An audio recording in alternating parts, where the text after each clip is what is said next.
ভাই, বাংলাদেশে ভালো এজেন্সি অবশ্যই আছে। যদি ভালো এজেন্সি না থাকতো, তাহলে তো আর মানুষ ওয়ার্ক পারমিটে বিদেশে আসতে পারতো না বাংলাদেশ থেকে।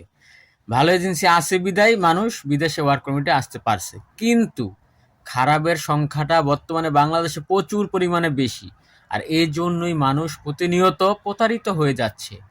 এই স্ট্যাম্প, ওই স্ট্যাম্প, ৩০০ টাকার স্ট্যাম্প, এইটা সেটা। আরে ভাই, স্ট্যাম্প বা documents does not matter, matter হচ্ছে ব্যক্তি। ব্যক্তি কেমন, ঠিক আছে? আপনারা এসা তেসা বিভিন্ন কাগজপত্র দিয়ে বলবো আমরাই সঠিক, ঠিক আছে?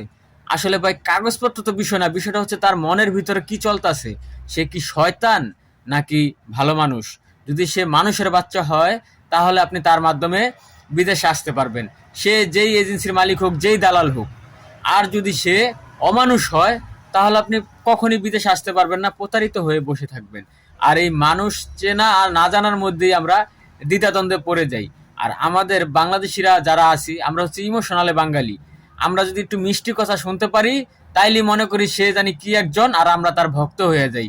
আরে ভাই, দুষ্ট লোকের মিষ্ট কথা, এই জিনিসটা সবসময় মনে রাখবেন। যারা প্রকৃত কাজ করে, তাদের এত মিষ্টি কথা বলার সময় নেই, তারা এত মিষ্টি কথা বলে না। তারা কাজ নিয়ে ব্যস্ত থাকে, এবং কি তারাই সঠিকভাবে বিদেশে কর্মী প্রেরণ করে ভাই, ঠিক আছে? আবার এমন আছে, না জানে আমার এই ভিডিওটা দুষ্ট লোকেরা দেখার পরে তারাও স্টেট কথা বলা শিখবো, তারাও বলবো আমরা মিষ্টি কথা বলতে পারি না, ঠিক আছে? মানে এই ভিডিও দেখার পরে দুষ্ট লোকেদের অভিনব কায়দা সৃষ্টি হতে পারে। সেজন্য অবশ্যই কেয়ারফুল থাকবেন ভাই। আসলে কি, সবসময় আমি বৈদেশিক সচেতনমূলক বার্তা আপনাদেরকে কেন দিয়ে থাকি? যাতে আপনারা সচেতন হন। আর আপনারা যদি সচেতন হতে পারেন, তাহলে আপনারা সঠিক লোকের মাধ্যমে বিদেশে কাজের বিষয়তে গমন করতে পারবেন। এই বিষয়টা অবশ্যই অবশ্যই মাথায় রাখবেন।